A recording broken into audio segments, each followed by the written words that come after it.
Good morning, हाय, hello, नमस्ते.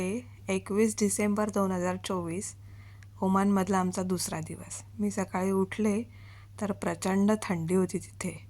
So उठल्या उठल्या पहिलं मी सूर्यकिरण बघायला गेले. खिडकीचा पडदा उघडला. सूर्याची कोवळी किरणं अंगावर पडताच खूप बरं वाटलं. जरा उष्णता अंगाला लागली थंडीत. खूप बरं वाटलं. हे असं इथे स्विमिंग पूल आहे आमच्या रूमच्या विंडोच्या इथे. खूप छान असा नजारा आहे इथे. बघण्यासारखं आहे खूप काही. मस्त वाटते. शांत सकाळ. त्याच्यानंतर ग्रीन टी बनवून पिला, जो पहिल्यांदाच मी प्यायले. कडवट असा कसा तरी वेगळा पण छान असा होता, कारण ते थंडीमध्ये गरजेचंच होतं पिणं. गरम गरम मस्त वाटत होतं. त्याच्यानंतर मी असंच टी व्ही ऑन केला होता. टी व्हीवरती जुन्या जमान्यातली हिंदी गाणी लावली होती आणि असंच चहा पीत पीत गाणी ऐकत ऐकत मी असा वेळ काढत लोटत होते. स्विमिंग पूलवरती अजूनपर्यंत तरी कोणी आलं नव्हतं. येतात पण थोड्या वेळानंतर येतात माणसं, कारण सकाळीच फार थंडी असते इथे. असं दुपारचं ऊन पडलं की येतात इथे सनबाथ घ्यायला. म्हणजे नॉर्मल बाथ झालं की मग सनबाथ घ्यायला येतात. नंतर आम्ही बाहेर जायचं ठरवलं. सो जरा नट्टापट्टा करून 4 फोटो काढले. असे हे बघा, बसून इकडे तिकडे वाकडे कसे पण. आणि आम्ही निघालो. हॉटेलच्या बाहेर आलो. म्हणजे हॉटेलच्या खालच्या फ्लोअरला आलो तर इथे हॉटेल मस्त क्रिसमसची तयारीने सजलेलं होतं. छान क्रिसमस ट्री बनवला होता इथे. त्याच्यावर लाईट्स होत्या. मस्त वाटत होतं. आणि इथे एक वेगळ्या प्रकारचं काहीतरी त्यांनी केलं होतं डेकोरेशन. ते पण खूप छान सुंदरच दिसत होतं. म्हणजे क्रिसमसची तयारी चाललेली थोडक्यात सांगायचं म्हणजे. आणि हे येईपर्यंत मी ते इकडे तिकडे भटकून व्हिडिओ करत होते स्वतःच. हे तिथले कोणीतरी मोठी व्यक्ती आहे. हे असं हॉटेल काहीसं दिवसाचं दिसतं आतमधून. खूप छान आहे क्रिसमस ट्री. आणि त्यानंतर आम्ही आमच्या पुढच्या जर्नीला निघालो. बाहेरून हॉटेल हे असं दिसतं. सुंदर सुंदर फुलं, मोकळी हवा, फ्रेशनेस एवढा आहे की तिथे पोल्युशन किंवा असं कचरा वगैरे तुम्हाला कुठेही दिसणार नाही. सगळं स्वच्छ आणि स्वच्छ मस्त. आणि आम्ही असं मी हे फुलं दाखवत स्वतःला त्या फुलांसोबत व्हिडिओमध्ये घेतलं, कारण असं मस्त वाटतं बॅकग्राऊंड असं हे.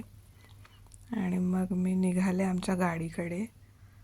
चालता वाटेत म्हणजे तिथे पार्क केलेल्या गाड्या पण होत्या की ज्या मी कधी बघितल्यासुद्धा नव्हत्या. म्हणजे अशा ब्रँडेड खूप छान छान मोठ्या मोठ्या गाड्या होत्या. जे टुरिस्ट लोक आले होते त्यांच्या असतील किंवा इथल्या माणसांच्या असतील, ते काही मला माहिती नाही. पण हे असं काही एकंदरीत तिथलं दृश्य आहे. आणि मी चालत होते. मग फायनली गाडीत बसून आम्ही निघालो एका मोठ्या गार्डनला. त्या गार्डनला पोचताना आजूबाजूला बघायला गेलं तर गार्डनसारखाच नजारा आहे. खूप छान आहे हे सगळं. मस्त एकदम फास्ट. ते फास्ट असा 120च्या स्पीडनेच गाड्या चालवाव्या लागतात. आणि असं मोकळे रस्ते, आजूबाजूला खजुराची झाडं. हे इथे एक घड्याळ आहे. आणि गाड्या बघाल तुम्ही तर खूप फास्ट जातात रस्त्यावर, खूपच फास्ट. आणि आम्ही असं रस्ता कापत चाललो होतो. ही सगळी खजुराची झाडं आहेत आणि त्या झाडांवरती छोटे छोटे हिरवे खजूर लागलेत. हे असं तिकडची घरं बघा किती छान दिसत आहेत ती. म्हणजे असं घर म्हणण्यापेक्षा ते मोठं मोठं असं काहीतरी पॅलेस वगैरे असतं तसं आहे. आणि फायनली आम्ही त्या गार्डनला पोचलो आहोत आणि तिथे आम्ही आमची गाडी पार्क करून गार्डनमध्ये एंट्री केली. गार्डनची सुरुवातीचा परिसर हा असा काहीसा आहे. मस्त व्यवस्थित शांत हिरवंगार गार्डन आणि त्या गार्डनचा स्पॅन एवढा मोठा आहे की त्याला किती दिवस जरी मी व्लॉग करायला गेले किंवा फिरायला गेले तरी ते अपुरेच पडतील.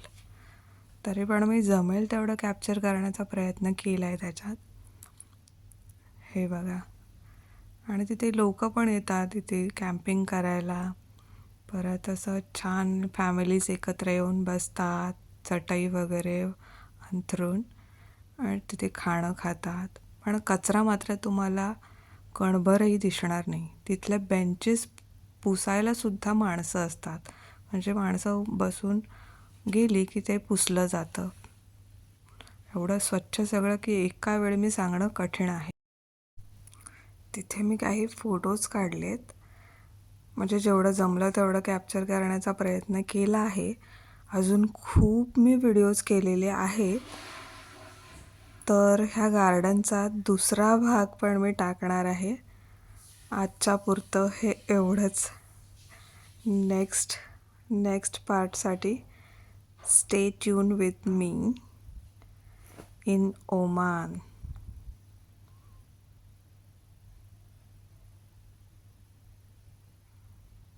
सुंदर आहेत हे सगळे फोटोज. म्हणजे निसर्ग छान आहे त्याच्यामुळे फोटो पण चांगले येतात. धन्यवाद.